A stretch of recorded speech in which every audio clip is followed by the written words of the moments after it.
뉴스의 깊이를 더하는 시간, 뉴스 더하기 김현수입니다.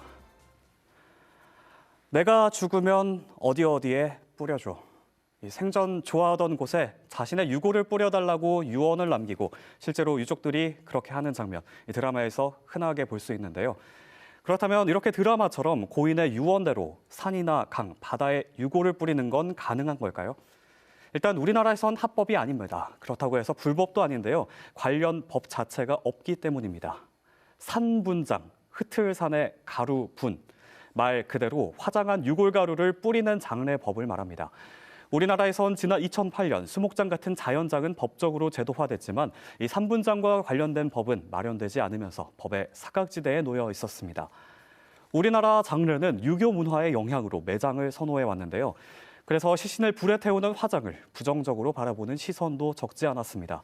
하지만 1990년대 초 20%도 되지 않았던 화장률은 2005년에 절반을 넘어서더니 지난 2021년에는 90%를 넘었는데요. 대전, 세종, 충남도 81에서 92% 정도의 화장률을 보였습니다.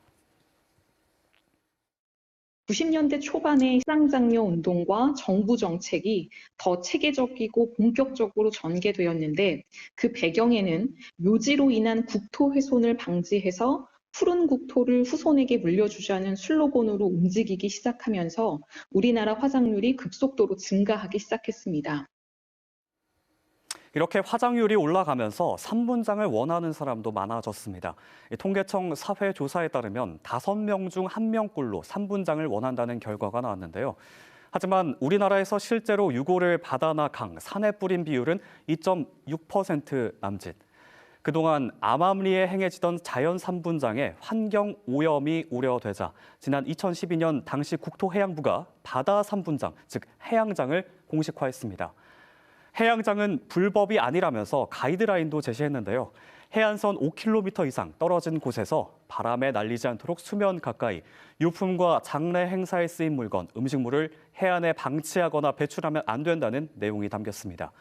그리고 지난 6일 보건복지부가 오랫동안 법의 사각지대에 있었던 산분장을 제도화하고 활성화시키겠다고 발표했습니다.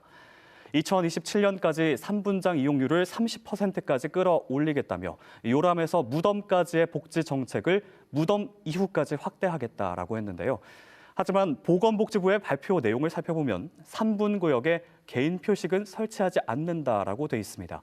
대신 별도의 추모 공간과 온라인 추모관을 마련하겠다고 했는데 여기에 대한 우려의 시선도 있습니다.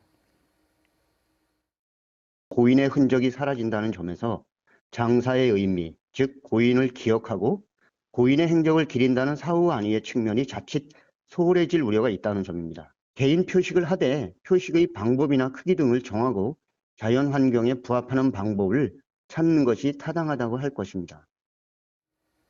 코앞으로 다가온 설 명절, 가족들과 함께 모여 명절 음식을 나누기도 하고요. 차례를 지내면서 먼저 가신 선조들을 기리기도 하죠. 고인이 잠들어 있는 곳을 찾는 분들도 많을 텐데요.